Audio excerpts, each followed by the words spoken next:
Nicotine. It's really popular. Everyone uses it.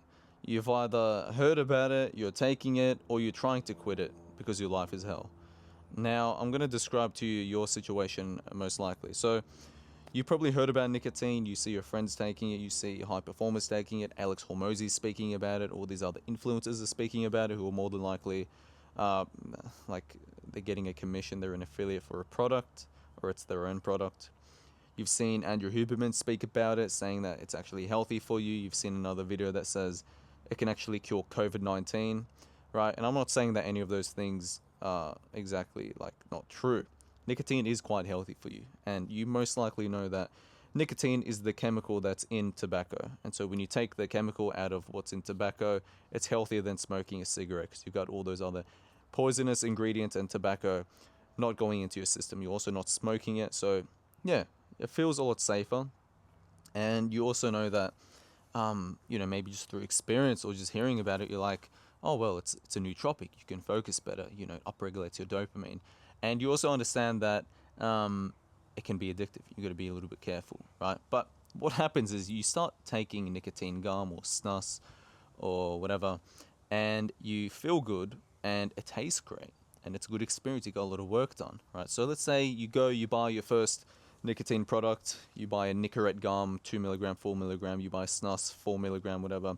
You take one and you enjoy it. You get really locked into your work. You get a shit ton of work done and you love it. You're like, holy, this is the best thing ever. Nootropic, I'm very productive. And then you take it the day after, and then the day after, and then the day after. And you start to realize that your tolerance starts to raise. So you need more to feel the same, essentially. And what happens is without structure and without the right discipline and system with your health and your performance, you start skipping meals. You don't drink enough water. You forget to go for walks. You stop going to the gym. You end up working for like 6 hours straight without taking a break. And you end up just burning yourself out from low calories, dehydration, high cortisol. It's affecting your sleep if you're taking it close to bedtime. And this is where the chaos leads to, because nicotine is a drug. Like, nicotine is a very addictive drug. It works pretty similar to any other drug, how it works. Now, since I was like 15 years old, I learned about the dopamine system and addiction and human behavior and psychology. I don't know why. I was just really interested in how drugs affected the brain and psychology around that. So I've understood this for a long time, and I've even seen, I've watched the documentaries on heroin. I understand this shit pretty well, to be honest. Like, it weirdly enough. And yeah, junk food is a drug. Music is a drug. Scrolling is a drug. Nicotine is definitely a drug. And so you've probably found yourself, if you're trying to quit, it can feel like hell. It goes from being this delicious flavored nootropic that helps you get a lot of work done and feel more motivated to you literally feel depressed, hate your life, can't focus, have no energy, you're moody, irritable, you can't eat, you can't sleep because you're trying to get off this. Now, how does that happen? How do you get to that point? It's when you're not disciplined. It's when you don't have the right system. You don't understand what you're actually doing to your body. This is like a very, like, you got to take this shit pretty seriously. There's a lot of influencers in the space who have a season of just spamming nicotine, and they're having like the 20 milligram snus and nicotine gums, and then they have this like month period of detoxing and withdrawals, serious real withdrawals, right? Like serious addictive drugs, like you're getting off weed or alcohol. People say weed doesn't have withdrawals. It's not true. You do. And you got to be careful. Like, this is what happens.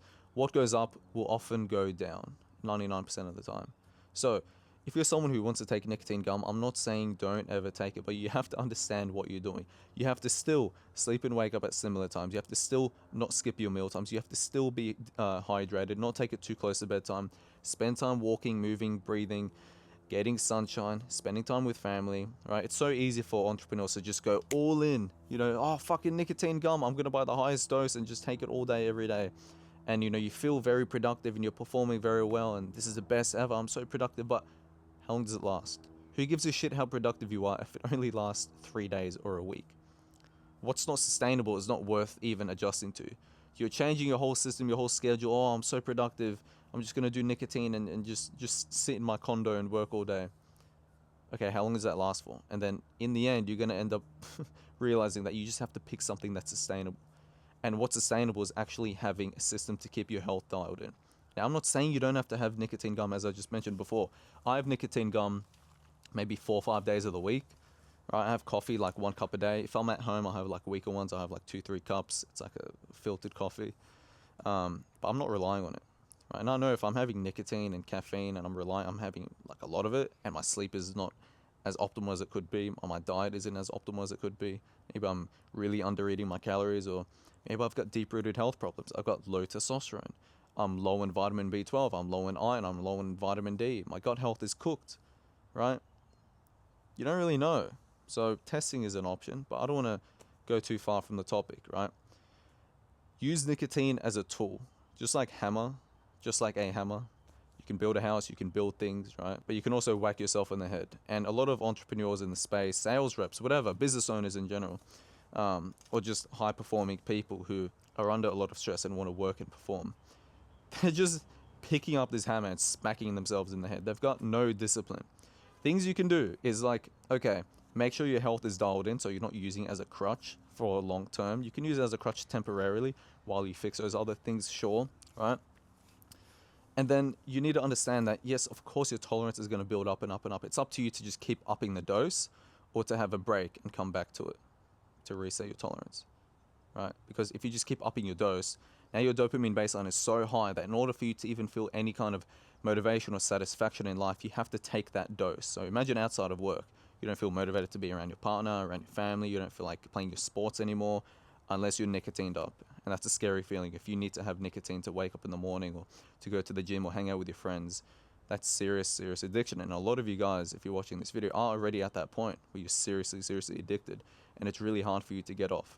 So I'm going to get to the point of what you should do if you're already at that point. But to avoid that, take breaks. Stop upping and upping and upping your dose. Take breaks. Take a few days off. Yes, those few days off feel boring and painful because you're lowering your dopamine baseline. But if you don't go through that pain and you just keep going higher and higher and higher, you're just essentially digging yourself a grave. Because the higher you go with your nicotine dose, the more drugs you're doing, the higher your dopamine baseline, then the harder the withdrawal is going to be, the harder you're going to crash. The higher you go up, the harder you're going to crash.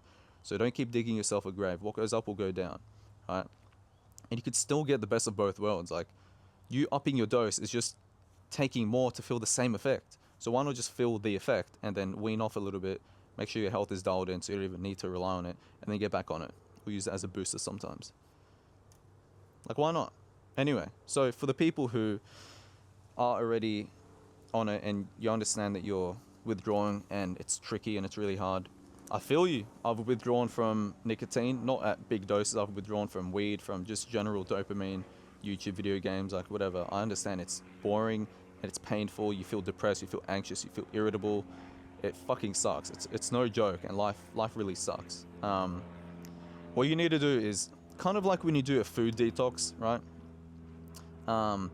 The more you encourage the detox, the harder the withdrawals you're gonna feel, the harder the symptoms. So if you're going super cold turkey and you're just like raw dogging it and staring at your wall for 12 hours a day, it's going to be very painful.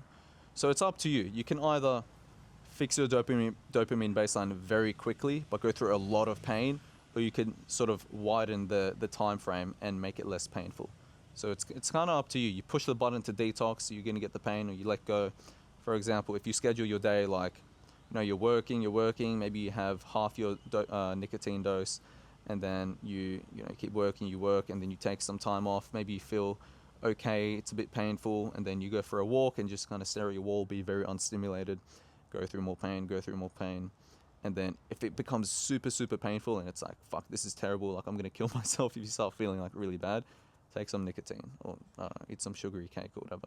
Because you can't detox too hard. If you detox too hard, it gets really hard there. So you need to go with how you feel. Track your dosage as well. Obviously, don't just cold turkey.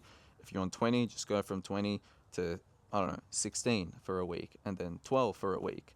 So you need to just manage the pain with the dosage and how much you're going to be cutting it off by. Just go with, you need to track it and also listen to how you feel. And you are going to, it's going to be hard. Like, it's going to be hard. It's going to take a while. Do it the right way. Don't just try and cold turkey it. Like, you can try it. Go try it. If you fail the first time, don't try and do it again. Wean off it. Actually wean off it. Yeah, it's going to take a long time. You're going to wean off it. Track your, how much nicotine you're having. and just go with how you feel. Like detox harder or keep maintaining. So yeah, hope you guys are more careful with nicotine.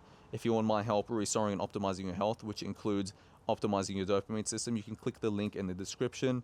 I've worked with a few entrepreneurs who have been very addicted to nicotine, and it's been one of the goals in the program to actually help them wean off that. And through that process, you of course have to optimize your health. Often people are relying on nicotine because they are trying to compensate they're trying to compensate from bad sleep or a poor diet or not exercising properly, or their circadian rhythm's cooked and they're just taking more nicotine. So yeah, health is the thing you need to optimize either way. And yeah, I'll see you later.